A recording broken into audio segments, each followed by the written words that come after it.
Well, joining us now for more analysis of this critical issue for the U.S. and Iraq is Dan Senor. He's an expert on Iraq and an adjunct senior fellow for Middle Eastern Studies at the Council on Foreign Relations. And from 2003 to 2004, he served in the Bush administration in several roles, including chief spokesman and senior advisor for the Coalition Provisional Authority in Iraq. Mr. Senor, good to see you. Good to be with you.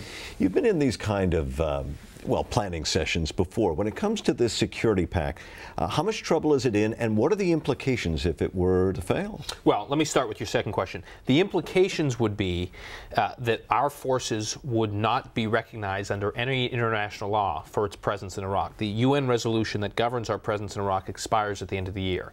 That means that we would technically be occupying Iraq, and if our forces were to be deemed committing any crime in Iraq, the Iraqis could actually put our troops, detain our troops, and Iraqi law would apply to them instead of American law.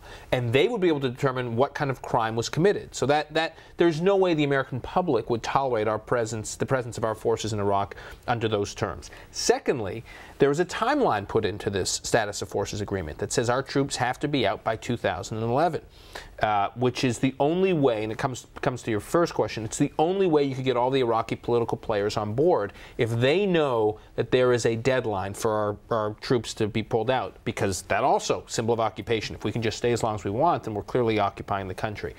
Now, so to your first question, the language has been negotiated in such a way to give the Iraqi political players the political cover they need, because there are elections coming up, provincial elections at the beginning of next year, and the Iraqi political leaders said, we will lose in the parliament. We won't be able to get this passed unless there is language in there with a timeline for the troops to be pulled out. So the Iraqis are playing to their home audience. Exactly. It's classic nationalist populist politics. Muqtada al-Sadr and his followers, which represent about 30 members of the parliament, have already said they're going to vote against the resolution. It can still pass without them.